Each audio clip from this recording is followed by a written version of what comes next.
moments later. Assalamualaikum warahmatullahi wabarakatuh. Waalaikumsalam warahmatullahi wabarakatuh. Halo semuanya, perkenalkan kami dari kelas 2B Manajemen. Izin memperkenalkan diri, nama saya Naja Aurelia dan ini rekan saya. Nama saya Putri Amani. Dan ini rekan saya. Saya Arminia Aurelia Elgarena. Dan di sini juga ada rekan kami yang bertugas menjadi kameramen yaitu Imelda Septiana Putri. Dan di sini juga kami bersama pembicara sekaligus dosen pembimbing pada mata kuliah hukum bisnis yaitu Abah Abdillah Sani SHMSI. Di sini kami akan membahas topik yang berjudul antara profit dan privasi. Oh ya sobat podcast, pernah nggak sih kalian tiba-tiba di WA orang nggak dikenal nawarin pinjol? Padahal kita nggak pernah ngasih data-data kita atau ada nomor telepon asing yang tahu nama lengkap kita. Nah hari ini kami akan membahas sisi gelap aplikasi digital pas data kita cuma dijadikan ladang duit, tetapi tidak dijaga. Di sini kami bersama Andini dan juga Putri. Bagaimana sih menurut Putri? Nah, benar banget Nas. Kalian ingat gak sih kasus kebocoran data terbesar melalui aplikasi Tokopedia? Di mana tuh? Itu tuh merupakan salah satu kasus kebocoran data terbesar dalam sejarah e-commerce Indonesia. Dan Andini? Oh iya, itu bener banget tuh. Kalau dipikir-pikir ngeri juga ya.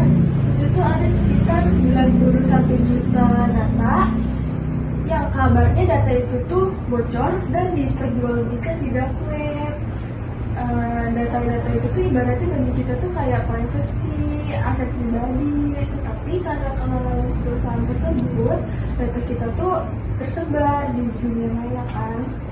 Nah, dan itu juga bisa diperjualbelikan dan bisa dibeli oleh orang-orang yang memiliki akses untuk membeli. Wah ngeri banget ya. Coba bisa dijelasin sedikit sebenarnya data apa aja sih yang hilang waktu itu sampai alamat rumah kita juga ketahuan. Nas, data yang tersebar tuh meliputi nama email, nomor HP, bahkan alamat rumah kita. Kata sandinya sih aman, tapi bagaimanapun juga data kita kan ibaratkan udah tersebar ya. Jadi tuh kayak yang tadi Andini bilang, data tersebut juga dijual di situs dark web kayak forum gelap. Itu bisa dibilang dijual dengan harga yang relatif murah. Itu kan juga jadi gampang banget kan bagi penipu untuk menipu kita, karena tuh data kita kan udah tersebar kan, jadi lebih gampang lah untuk menipu kita. Nah kalau di sisi aturan bisnis menurut Andini bagaimana sih? Apakah pantas nggak sih perusahaan sebesar itu bisa kecolongan? Kalau secara etika bisnis sih itu benar-benar tidak pantas dan benar-benar tidak bisa dibenarkan. Karena kita sebagai konsumen itu sudah mempercayai perusahaan tersebut untuk kita menitipkan data pribadi kita. Tetapi karena perusahaan tersebut lalai, data kita tersebar, seharusnya perusahaan itu tuh memiliki moral tanggung jawab atas amanah yang kita titipkan kepada perusahaan itu. Banyak juga sih perusahaan yang terobsesi sama COVID dan biar perusahaan mereka cepat untung besar, cepat balik modal secara instan tanpa memikirkan kita sebagai konsumen, memikirkan data kita. Nah itu tuh tidak boleh karena kita tuh punya undang-undang perlindungan data pribadi. Itu tuh membahas kayak hak kita sebagai yang memiliki data tersebut, kita harus tahu data kita digunakan untuk apa, kita punya hak untuk mengubah data kita punya hak untuk menghapus data kita. Nah kita juga yang kedua itu ada tanggung jawab perusahaan. Kalau perusahaan lalai terhadap tanggung jawab di data kita tadi, itu tuh perusahaan itu kena sanksinya itu harusnya besar. Nah terus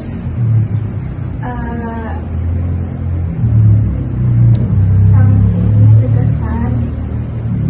Terus juga kan biasanya kalau di aplikasinya berhubungan dengan data kita itu tuh biasanya ada persetujuannya kan, kayak apakah kamu mengizinkan aplikasi ini mengakses foto, aplikasi ini mengakses lokasi. Nah di situ tuh kita juga harus bisa mewanti-wanti itu tuh boleh dipencet atau tidak. Jadi jangan asal pencet aja, kita harus meneliti itu tuh apa yang diakses sama aplikasi ini gitu. Kalau memang sudah tidak dipakai, jangan diakseskan lagi, dinonaktifkan. Jadi kita sebagai konsumen kita harus membaca berkali-kali supaya kita tidak Betul, kita harus detail membacanya dan jangan asal pencet. Kalau ada link gitu kita asal pencet.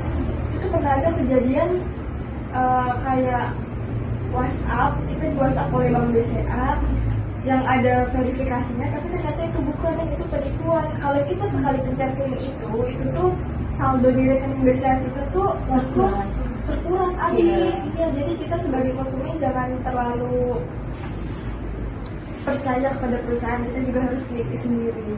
Jadi kita harus menjadi konsumen yang bijak juga ya dalam memakai aplikasi. Oke, jadi dari fakta yang Putri sampaikan dan dari pandangan Andri tadi, menurut kalian bagaimana sih, apakah wajar perusahaan aplikasi fokus cari untung dulu, akan tetapi keamanannya belakangan? Sih tidak pantas ya dalam konteks tanggung jawab, karena perusahaan itu benar-benar memiliki tanggung jawab yang besar atas data para konsumennya. Karena kami sebagai konsumen sudah menitipkan data, jadi kita tuh sudah menitipkan amanah kepada perusahaan tersebut. Seharusnya perusahaan itu memiliki tanggung jawab yang besar untuk menjaga dan mengamankan data tersebut.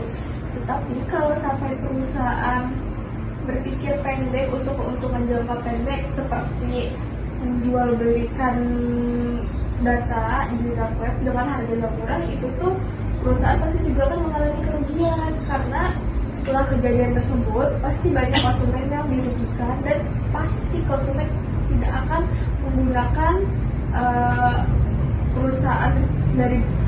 tidak akan menggunakan bisnis dari perusahaan tersebut. Dan pasti ada sanksi hukumnya. Kalau perusahaan melakukan jual beli data seperti itu, pasti sudah tahu lah resikonya, ada pidana, ada hukumnya, pasti kena dan jalankan saja. Menurut saya pribadi ya, kayak kan data itu kan ibaratkan kayak jati diri kita ya. Data pribadi itu kayak jati diri kita. Jadi ketika data itu bocor, perusahaan malah itu rasanya seperti dimana kayak rumah kita nih kosong, terus tiba-tiba dimasukin orang, kalian ngerasa nggak nyaman kan ya? Kita nggak ada di situ, terus tiba-tiba ada orang masuk, orang yang nggak kenal, itu pasti kalian bakal nggak nyaman kan? Nah, terus juga misalkan ya, kayak seringkali nih perusahaan atau bahkan pemerintah tuh berlindung di balik kalimat sistem canggih apapun bisa ditembus ya kan. Terus kayak iya sih, memang sih memang gak ada 100% yang aman gitu kan. Tapi ada perbedaan misalnya itu antara dirampok meskipun sudah dikunci dengan kecurian karena pintu dibiarkan terbuka. Jadi kayak ngerti gak sih, kayak kita udah kunci pintu rumah, tapi kan itu ya dikunci itu kan ibaratkan kita udah kunci pintu tapi masih dirampok, itu kan adanya pembobolan ya ibaratkan. Beda kalau misalkan kita nggak kunci rumah terus orang rampok atau maling masuk kan itu bisa saja kan, karena ya kata itu kesalahan kita sendiri tidak mau kunci rumah. Kalau kita sudah mengunci rumah, kita udah merasa aman nih, kita udah ngerasa kita udah kunci kok, kita udah kunci pintu depan, gitu, samping atau belakang. Nah tiba-tiba ada maling masuk, itu dengan cara apa kalau tidak dibobol? Seperti itulah sistem kita, merasa kita udah kunci paspor dengan aman, terus juga kita udah kayak memasang verifikasi 2 langkah, itu tiba-tiba kayak kok tiba-tiba data kita bocor. Kalau nggak dari melalui aplikasi itu sendiri kan, yang tahu tuh hanya kita dan aplikasi yang kita masuki kan. Nah jadi seperti itulah ibaratnya. Tapi aplikasinya itu tidak menjalankan kewajibannya dengan baik ya untuk menjaga data pribadi. Iya kan, karena kan kita merasa kita sudah sangat percaya oleh aplikasi tersebut. Kita sudah kayak melakukan yang tadi saya bilang, kayak melakukan verifikasi 2 langkah atau password, itu kan kita sudah melakukannya ya. Jadi kayak sistem aplikasinya saja yang memang tidak bisa dipercayai. Wah, benar juga ya. Menurut kalian pernah nggak sih menjadi korban dari salah satu aplikasi tersebut? Oh iya, baru banget ya kejadiannya tuh kemarin pas hari lebaran kan, dimana kita mesen paket kan. Persiapan lebaran kan, waktu itu saya kerja kan, jadi nggak sempat belanja di luar. Nah, saya belanjanya di online, di toko tersebut, di aplikasi tersebut. Nah, ketika saya memesan barang kan, saya otomatis ada di ini kan, tidak di rumah karena saya kerja. Nah, ketika paket itu datang, saya lagi nggak ada di rumah, dan itu saya tahu abangnya nelpon saya, terus saya bilang udah tar aja karena sudah dibayar kan. Nah, saya sudah mengecek nih, pesanan saya sudah datang semua. Nah, ketika saya ada di rumah, dan itu kebetulan banget saya lagi ada di rumah ya, untungnya di hari libur, di hari Minggu libur saya ada di rumah. Saya tiba-tiba kedatangan paket dan saya bingung dong, karena saya kan saya udah merasa pesanan saya sudah ada semua gitu. Terus tiba-tiba ada paket dengan nomor alamat yang sama, nomor rumah yang sama, akun yang memesan akun saya. Nah, saya bingung dong, kayak ini punya siapa, sedangkan saya merasa saya tidak memesan. Saya juga udah kayak nyari atau adik saya yang mesan atau orang tua saya yang mesan, ternyata nggak ada di situ, nggak ada yang mesan dari anggota keluarga saya. Nah, saya bingung kan, saya bilang abangnya, abang saya nggak mesan, pesanan saya juga udah datang semua. Abangnya juga tahu karena abangnya yang nganter biasa kan, abang kurir yang udah kenal gitu. Saya bilang, abang saya sudah tidak ada pesanan lagi, ini pesanan siapa? Terus abangnya dari situ juga kayak ragu untuk mengasih ke saya karena nomor telepon yang dicantumin berbeda dari nomor telepon saya yang biasanya, jadi tidak terhubung. Nah, untungnya dari situ karena abangnya juga mengerti kan ya, jadi dia balikin, nanti dia jadi barang retur karena katanya nomornya tidak sesuai untungnya. Dan itu lumayan loh harganya, kayak COD ya? Iya, COD belum dibayar. Kayak sekitar 300 ribuan kan. Saya merasa nggak memesan gitu Kalau ya. kita salah dengan asal kita menerima itu kita rugi banget dengan Iya harga kan? 300 ribu. Berarti Iya. kita harus detail ya, kalau ada kurir kita harus cek dulu Iya. alamatnya, nomor teleponnya sesuai sama kita tidak, atau kita berarti kalau kita nggak ada di rumah juga kita harus titip pesan ke orang tua kita. Iya, Kalau ada barang benar. COD, ada yang udah dibayar, biar orang tua kita juga bisa was-was kan. Oh, gitu. Ya sih, itu sih pengalaman saya. Dan untungnya itu saya lagi ada di rumah, jadi saya bisa ngecek dulu nih apakah benar nih pesanan saya gitu. Kalau saya nggak ada di rumah mungkin nggak tahu tapi pesanan nggak diterima. Itu sih. Wah, bagus sekali ya pembahasannya. Mungkin satu pesan penting untuk para perusahaan yang sudah dipercayai oleh konsumen untuk memegang data pribadi di luar sana, supaya lebih serius jagain data kita. Jangan jadikan kami sebagai konsumen itu sebagai ladang duit, supaya kalian itu cuma mendapatkan profit yang besar, keuntungan yang besar tanpa memikirkan kami sebagai konsumen, karena itu tuh sangat merugikan bagi kami konsumen. Iya, kan kita kayak udah bayar gitu misalkan, terus juga kita udah mempercayai kalian, terus Tolong tiba-tiba dijaga amanah kita. iya, data Supaya kita tetap berlangganan kepada aplikasi kalian. kita tidak kecewa dan kalian juga tidak kekurangan konsumen. Oke, untuk memperjelas materi pada topik podcast ini, kita akan mengundang dosen mata kuliah hukum bisnis, yaitu Abah Abdullah Sani, SHMSI. Kepadanya kami persilakan.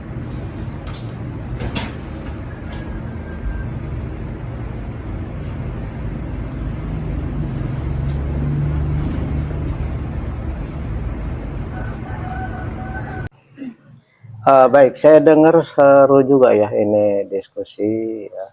Ada beberapa kelompok yang kaku banget, seperti nggak biasa ngomong di depan publik, apalagi di depan kamera. Justru itu sebenarnya yang menjadi tujuan dari dilakukannya podcast ini, supaya mahasiswa itu terbiasa untuk berdiskusi. Sebab dalam diskusi itu kita disuruh mikir cepat. Ya kan, suruh mikir cepat, terus berani berpendapat, berani berdebat. Kadang-kadang hal yang seperti itu apa namanya ya, menurut pengalaman baik yang dulu-dulu maupun yang kemarin-kemarin itu umumnya pada kaku-kaku. Ya, kecuali dari kelas kamu bagus itu kemarin. Gak usah lah saya sebutin namanya ya. Nah, bagus itu, tapi dari banyak kelas itu kaku dan banyak kan pada ngeliatin HP. Ya kan jelas sekali suatu diskusi masing-masing pada nunduk ngeliatin HP. Diskusi apaan kayak gitu kan. Oke, kira-kira apa yang dibutuhkan dari saya ini? Kita mau nanya Bang, bagaimana sih data yang sudah terlanjur kesebar di mana-mana? Menurut Abah gimana supaya nggak terus-terusan jadi sasaran penipuan? Oke, kalau saya tidak salah judul dari diskusi kamu ini adalah masalah privacy dan Profit. profit dan privacy. Profit adalah keuntungan. Setiap bisnis pasti tujuannya adalah mencari keuntungan, itu udah pasti. Ya, tetapi di dalam menjalankan keuntungan, menjalankan usahanya itu, tentu saja ada batasan-batasan yang harus diperhatikan, ya, yang kita sebut sebagai etikanya, etika bisnis. Etika bisnis itu ya sopan santun bisnis. Selain sopan santun bisnis juga ada yang namanya hukum, yaitu hukum bisnis. Jadi kita berbisnis itu bebas, tetapi jangan ngerugiin orang gitu loh.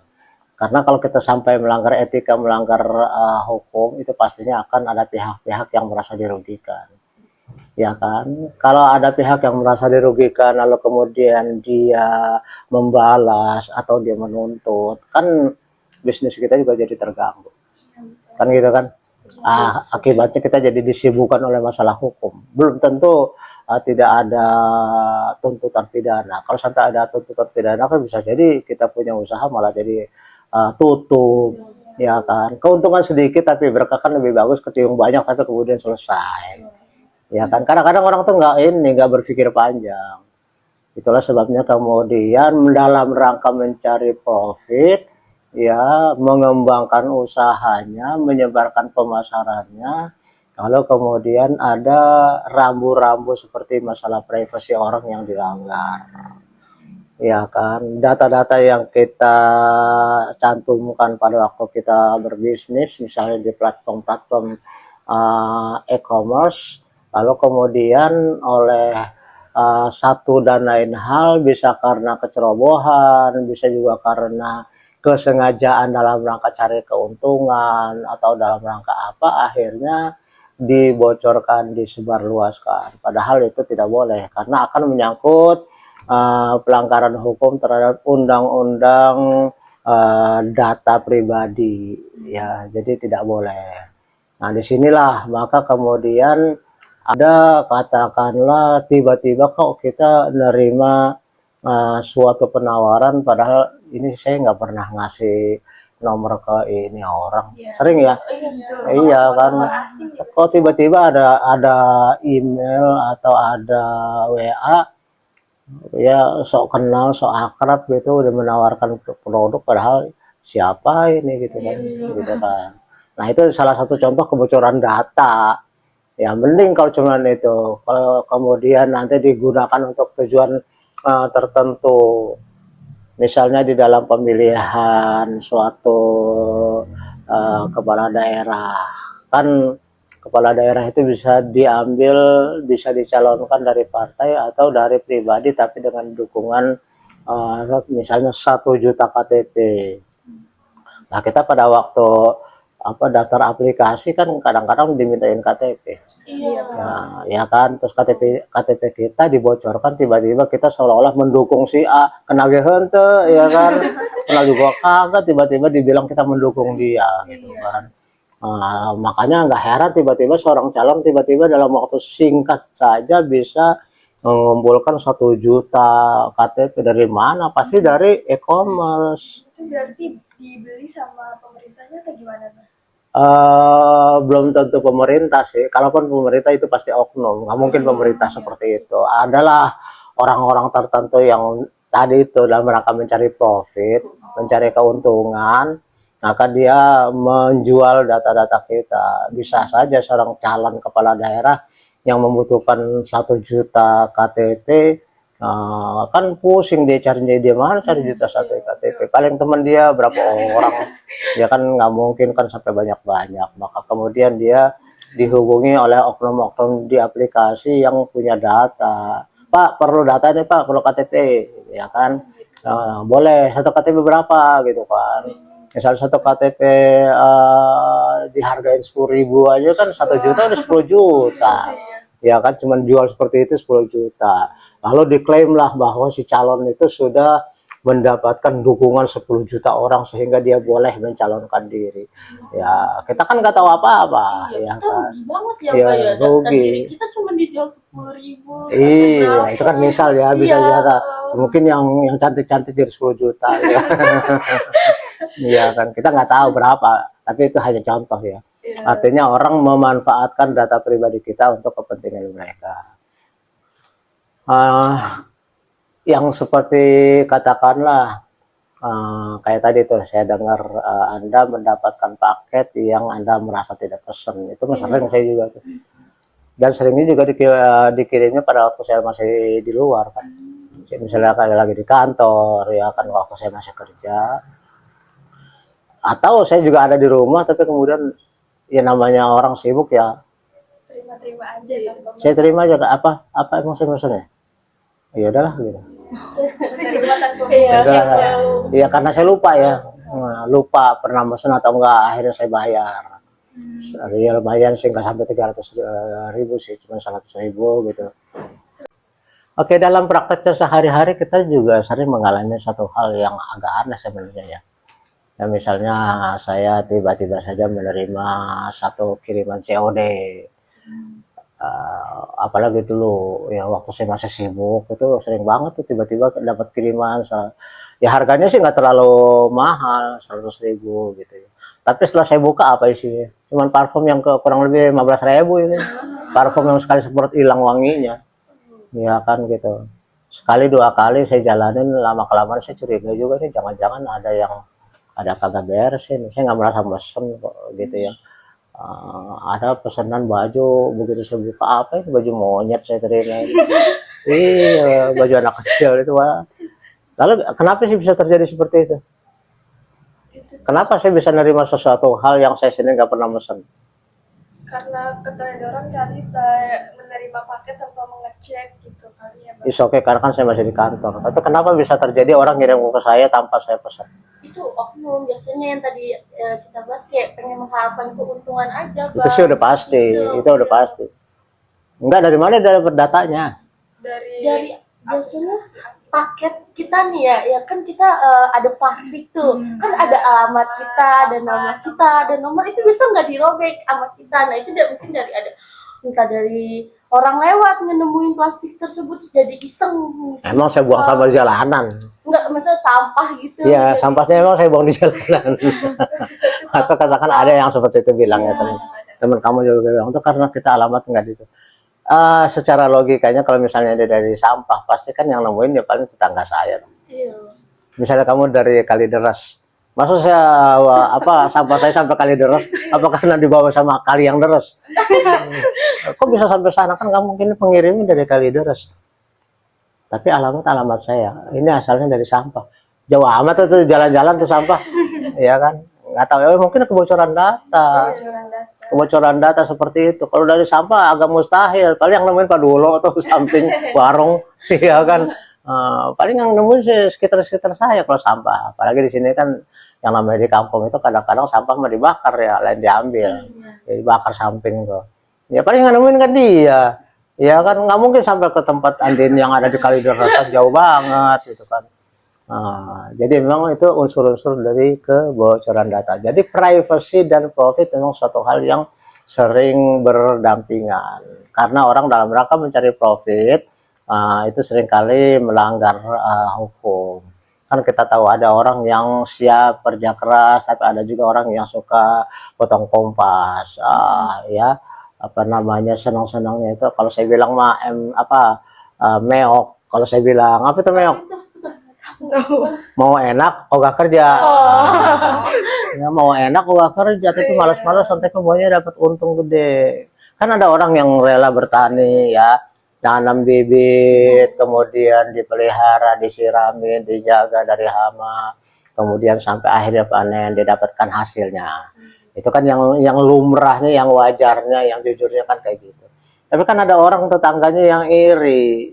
Dia lihat buah-buahnya bagus, tapi dia nggak ngeliat proses awalnya. Tiba-tiba dia ambil aja tuh buahnya, artinya dicolong, ya kan. Malam-malam diambil buahnya.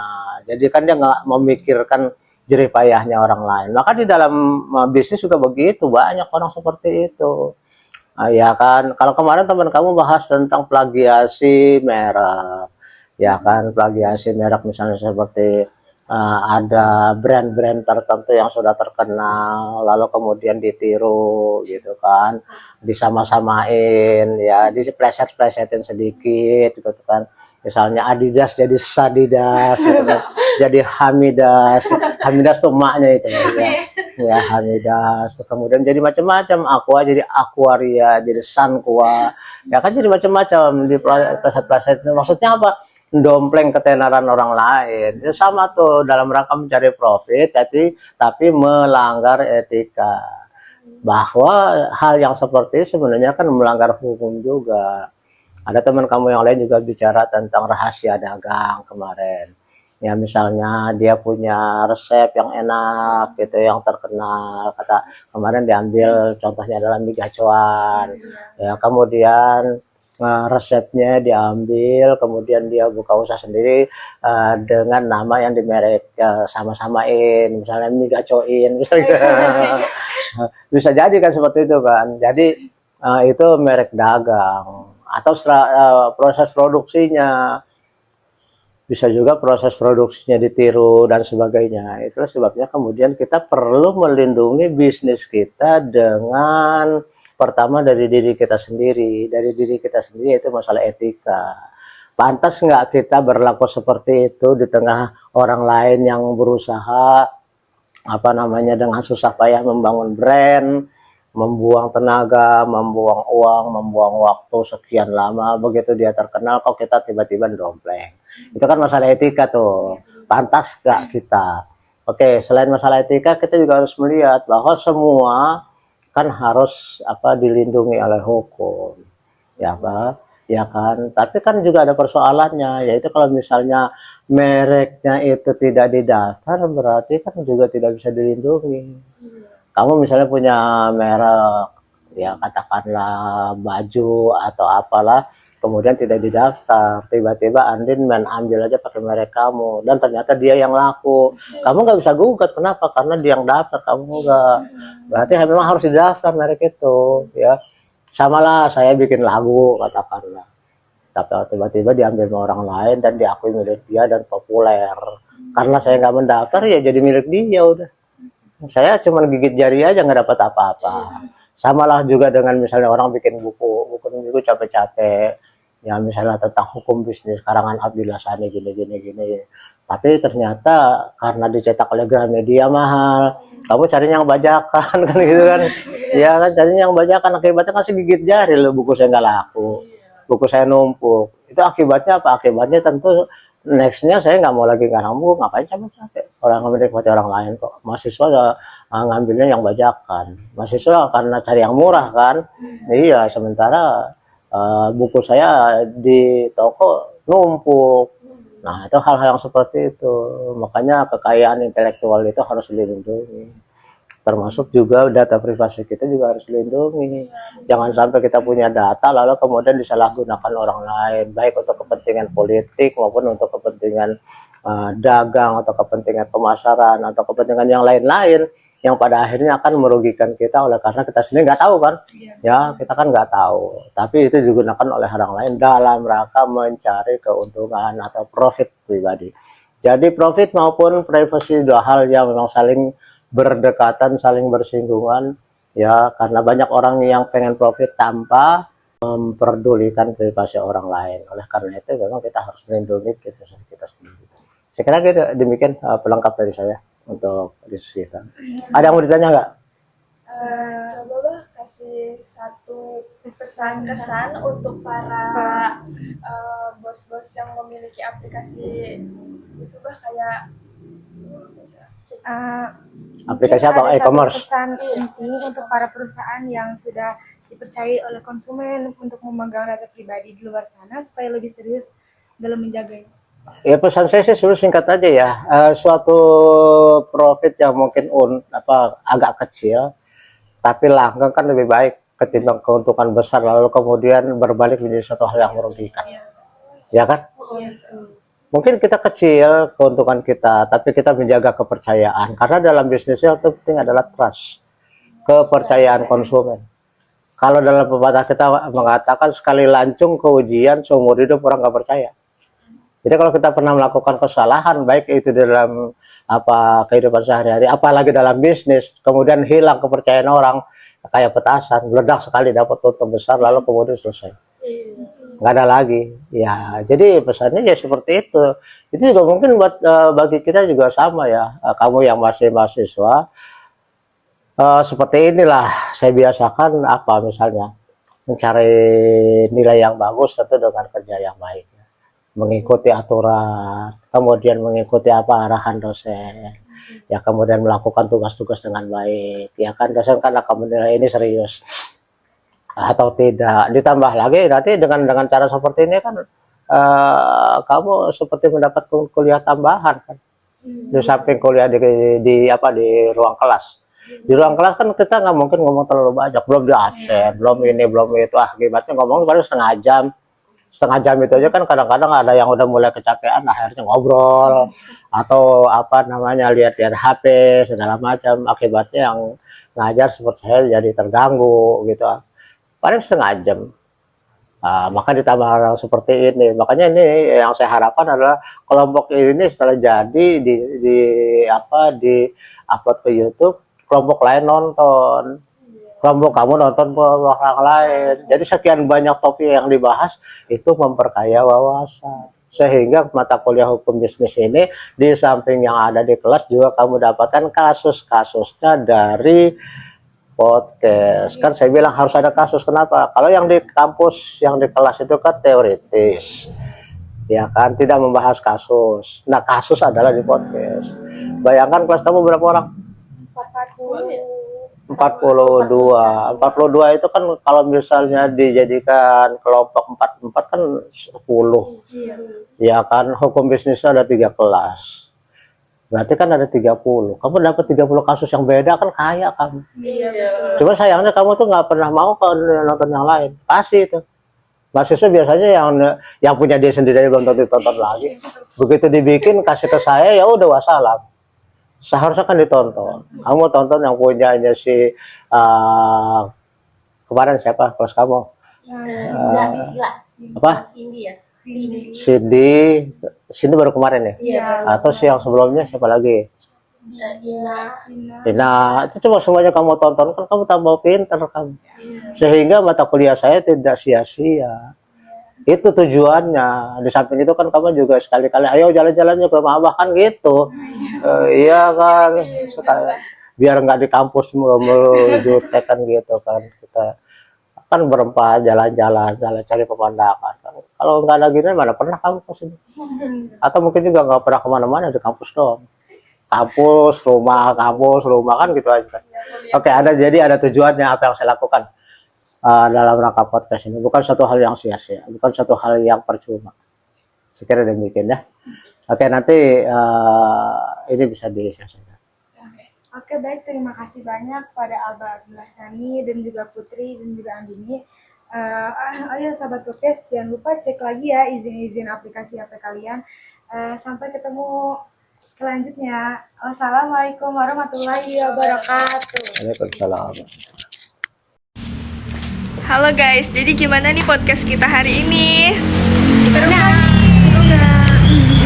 Jangan lupa ditonton ya guys. Ditonton dari awal sampai akhir. Betul. Bye-bye.